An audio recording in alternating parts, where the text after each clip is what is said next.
Il y a une quatrième raison du comportement de l'Algérie, en dehors de cette dépendance à l'OTAN. Vous les voyez comme ça, ils sont excités dans la journée contre la France, mais la nuit, ils sont avec elle, dans le cadre de l'OTAN. L'Algérie convoite les richesses faramineuses des pays du Sahel, à commencer par le Mali, contre lequel s'exerce une aigreur, une jalousie, une cupidité sans borne. Ils savent que l'immense nappe phréatique qu'il y a sous le Sahara est encore plus immense sous le Sahel.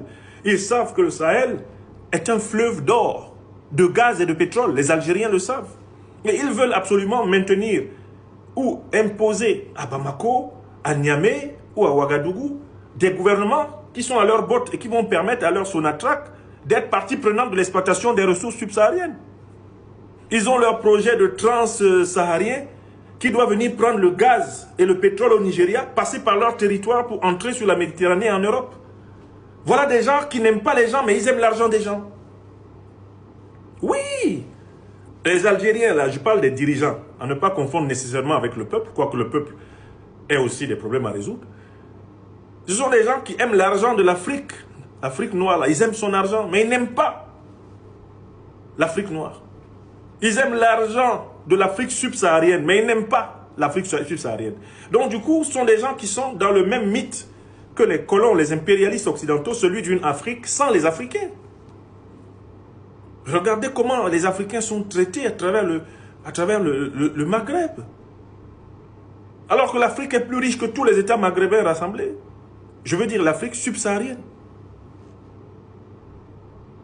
Donc ça vient du fait qu'il y a de la jalousie. Cette espèce de participation à tout ce qui torpille l'Afrique au sud du Sahara, torpille le Sahel, c'est de la jalousie. Parce que pour l'Algérie, l'émergence de l'AES, c'est la remise en cause de son statut de premier État continental en superficie. L'Algérie, c'est 2 millions, environ 400 000 km². L'AES, c'est 2 800 000 km².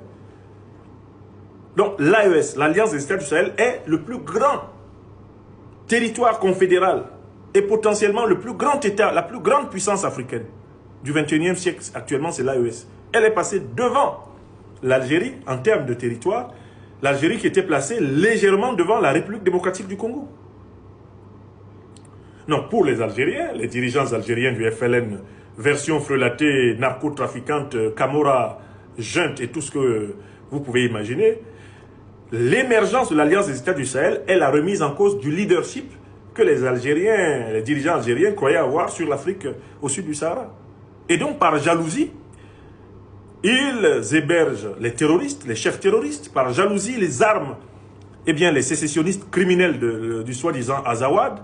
Par jalousie, ils ne veulent même pas répondre d'accusations objectives et indiscutables que le Mali formule contre eux. Par jalousie, ils déblatèrent, ils vont dans tous les sens. Ouais, en fait, ils délirent.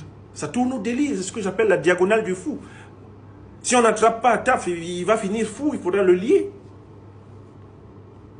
Je voudrais saluer son Excellence, Monsieur l'ambassadeur Issa Konfourou, pour le calme, la vigueur de la réponse qu'il a infligée en retour à la dernière saillie malveillante d'Attaf. Issa Konfourou, au nom du Mali, a simplement rappelé l'évidence. On vous accuse de destruction de drones. Vous êtes incapable de prouver le contraire. Incapable de prouver le contraire, vous déblatérez, vous délirez, vous divaguez. Hein? Vous vous emberlificotez. Vous allez dans des borborigmes, des lalations, hein? Des circonvolutions. On vous attend sur un seul sujet. Vous avez fait ça, oui ou non? Et comme vous l'avez fait, est-ce que vous savez que c'est une manière de déclarer la guerre? Pas à un seul pays, mais à une fédération. Est-ce que vous vous rendez compte que vous êtes en train de chercher une bagarre dans laquelle ce n'est pas sûr que vous tiriez d'affaire, contrairement à ce que vous pensez? Voilà ce qui est posé ici. Donc, soutien total par notre frère et ami, l'excellent ambassadeur Abdoulaye Diop, que j'appelle souvent Abdoulaye Lavrov.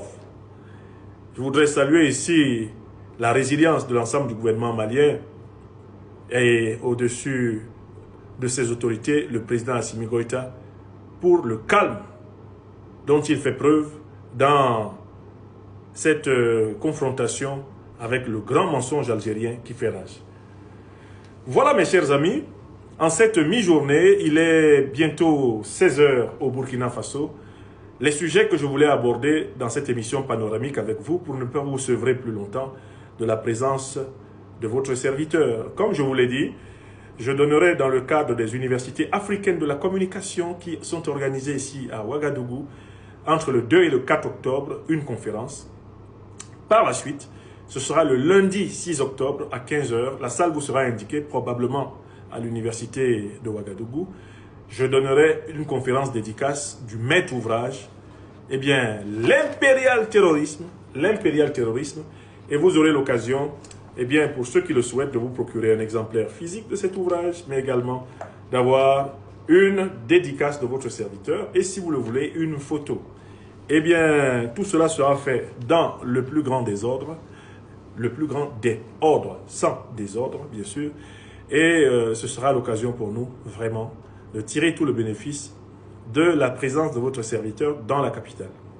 Les autres événements vous seront relayés à travers les réseaux sociaux et à travers la presse, où je sais d'emblée que j'aurai à vous donner quelques interventions cette semaine.